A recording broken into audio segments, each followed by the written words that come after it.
Vincent, thank you for your time and welcome to the Cornea Impression. Thank you. Congratulations on this brand new showroom. You're most welcome. What can customers expect from this showroom? What's unique about it? What's interesting about it? I think what's unique is that what we've tried to create here is a showroom that is a lot more transparent and open than some of the showrooms that you normally see, but most importantly that there is a seamless link between your digital journey that most people now start at home, as you know. Right. So when people buy cars now, more than 80% have already orientated themselves digitally. Correct. And some people even buy digital already now today. Oh wow, that's interesting. Yeah. That's And very for our interesting. brands, and including Toyota, we have already a full end-to-end e-commerce solution. Okay. And today we sell a number of cars per month already fully digital, so without actually visiting the showroom.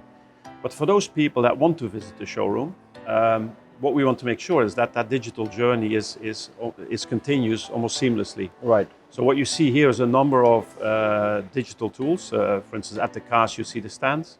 Right. At the when you interact with our associates, with the sales executives, then you can continue that journey actually with them at a desk. Right. And we have some dedicated configurator rooms where you can sit in your own private space and on a big screen, configure your car. Also have a look at some videos about the product. That's very interesting because I see a lot of times customers bring a code with them from home. Yes. And you can just bring in the code seamlessly and continue the journey. speccing your car, Yeah. building it up to your liking. Yes.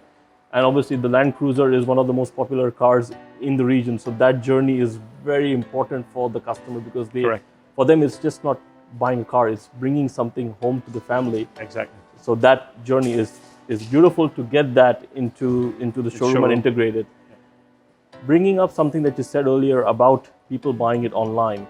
When they buy cars online, Yes. how does it impact the showroom? Because then you're taking away from the showroom space. You're not taking away from the showroom because at the end of the day, it's maybe the sale in the showroom doesn't happen, but at the end of the day, it's the same brand that's selling the car. Also, the customer will be linked to one of the showrooms or one of the sites. Right. Because for after sales, you will go somewhere. Now, that's a customer choice. Right. So if the customer says, I would like to have that connection with Shakeside Road, right, that's fine. Okay. If they want to do it at DFC or in Idara, right, that's a choice. But so the customer will be linked to one of our sites, of course, okay, according to their choice. Right. So that we can take care of them also when during the ownership of the vehicle. What about test drives? Test drives continue. So you can either ask for a test drive and we deliver the car at home and you can do the test drive, or we hook you up with the showroom and then the test drive will be arranged there. So that's no different. It's just we offer the opportunity to also do it at home. Okay, so you get the car to the customer, Correct. Save their time at their convenience, Exactly. And they don't have to come randomly and ask for cars, which is an inconvenient process any which ways. Yes. So bringing that to the audience, to the customer, is what Al-Futtaim plans to do with their new showroom. Coming to cars, how have sales been for the first half of the year? Sales are actually, if you look at the demand itself for cars in the UAE, it's not bad because it's definitely up versus last year. Right. I think the latest figures show that the first half is about 8% above the same period last year. Okay. It is still below 2019, which was the last pre-COVID year. Right. But after 5 months, I think, after May, what we saw was that in total, the industry was about 5% below 19, which is not much, so it's catching up. Which is okay. But if you look at passenger cars, so not excluding trucks and buses, it's actually still down 12%. Which is a big number. Which is a big number. So for private customers and so on, the demand is still a bit lower than the pre-COVID period. What is the problem now is that every manufacturer, including us, have constraints in terms of supply, right? Because of the global issues, right? Whether it's the chips in the cars or it's the Ukraine war. Unfortunately, there's a lot of disruption. Yes. China closing for COVID again in Shanghai. That disrupts the supply chain.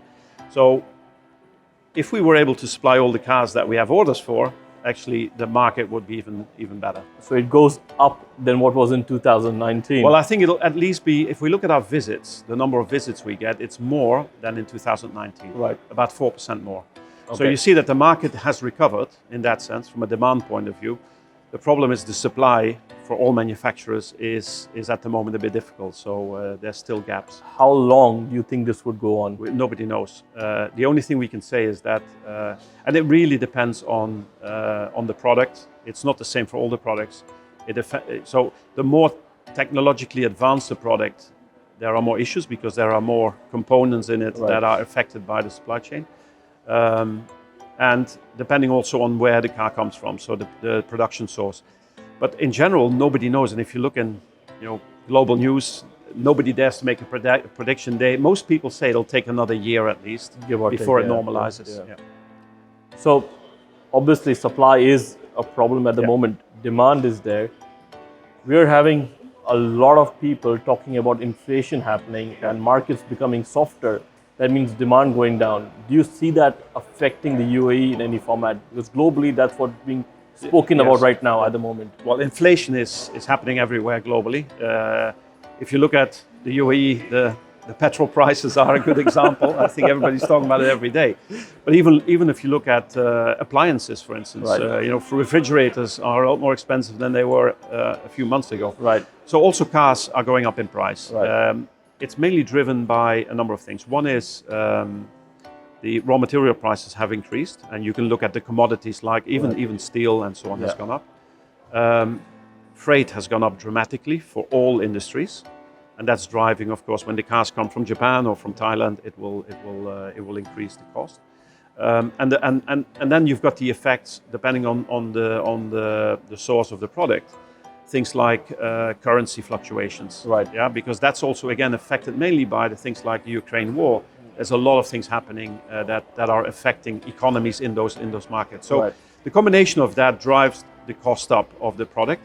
What we are trying to do is to keep that for the customer at least,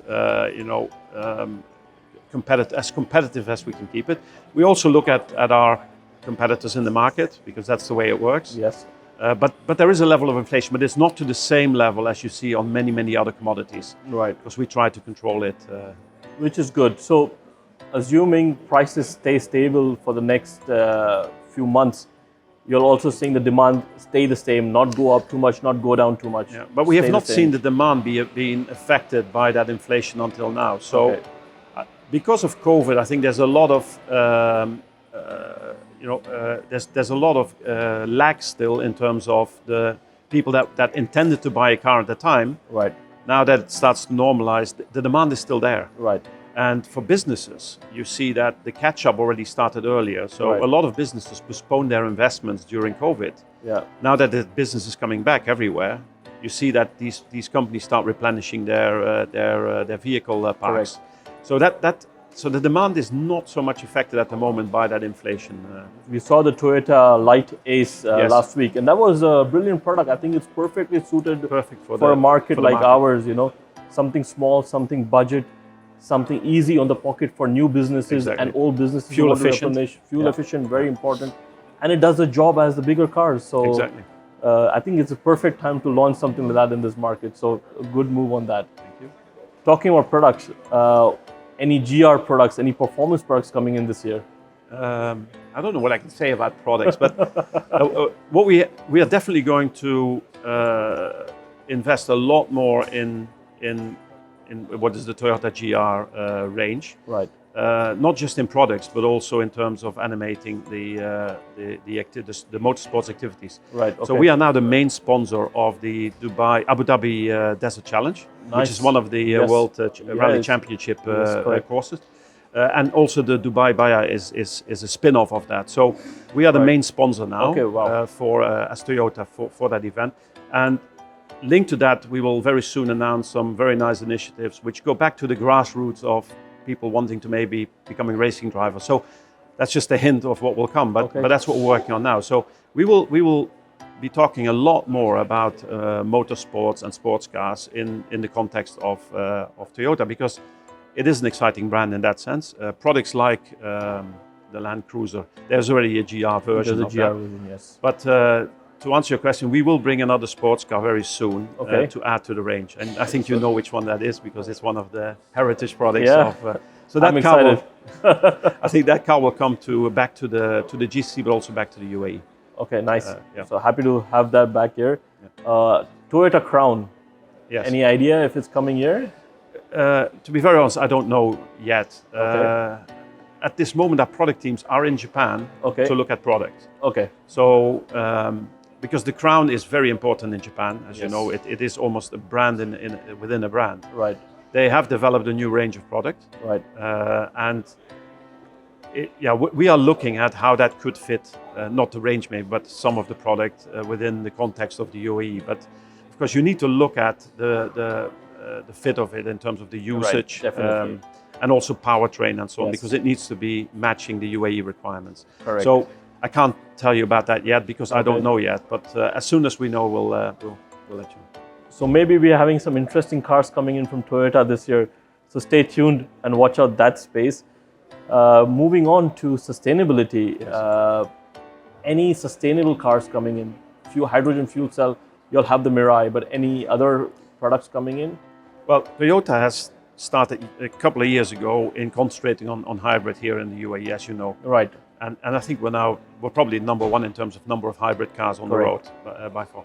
And within every segment now, you can have a hybrid almost Right. for Toyota. And we will continue that because Okay. we see that hybrids and plug-in hybrids are, especially now with the fuel prices going up, we've seen the interest in those products go up. Right. So that's one thing, so we continue with that.